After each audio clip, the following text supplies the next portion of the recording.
remember the elected official who was asleep in his car? He had a crack pipe, Well, he has also been accused of being a child predator in addition to that. Here's a video.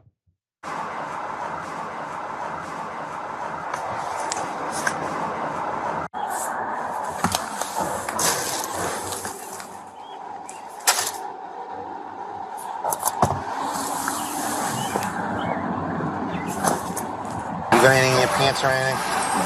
Nothing in there? I mean, just wallet. You mean? No, you got anything on you? No, nothing. Or anything? You just can't put your...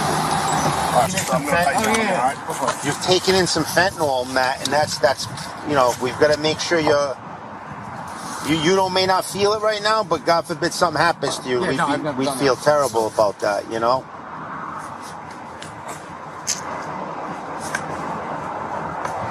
Who's gonna come get this car out? Listen, you gotta clean this car out. Oh, right. It's supposed to be going back in the car. My car's getting fixed. Oh, this isn't even your car? No, it's a loan. It's a loan. All right. All right. I mean, there's all on the seat. All drugs on the seat. All right, let's put up the picture full mass. Matthew R. Reilly, an embattled, now former city councilman from Rhode Island, who was arrested earlier this month after a cop found him asleep in his car with a crack pipe and a lighter in his hand. He's behind bars again, this time for allegedly preying on and inappropriately touching a child. Reilly, who's a Republican, was taken into custody without incident on Thursday, charged with 1 count each. First-degree child molestation, second degree as well, and enticement of a person under the age of 16. Police said that the legal guardian of a 12-year-old girl on May 7th filed a complaint at police headquarters concerning Reilly's conduct with the child. Authorities noted that Reilly is not related to the alleged victim. Police say the investigation into Reilly's alleged unlawful actions toward the juvenile began just about a week before he was arrested in connection with the crack smoking incident. Let me bring a few things to your attention. Republicans routinely would talk about how people on the left are trying to somehow prey on kids, right? They call it grooming. And then there's a Republican who actually is charged with it, and they're silent. Not a peep from the Republicans in that district, not a peep from the Republicans in the state, nor national elected Republicans at all.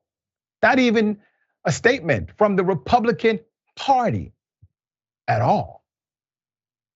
But if he was a Democrat, they would all sing in unison. You see, that's their agenda. That's what they want to do. They want to groom children. At some point, we really have to get back to common sense.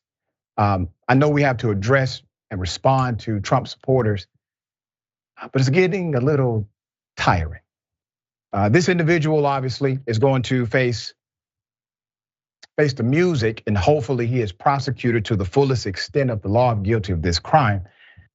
But the narrative, the political dynamics cannot be more obvious. The contrast of reality and narrative is right before us.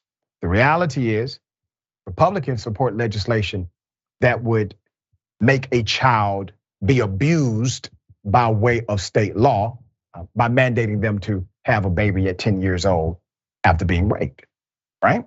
That's a law in some states passed by Republicans. That's child abuse. Okay, we will bring you updates as this story develops, guaranteeing it will. Sharing thoughts.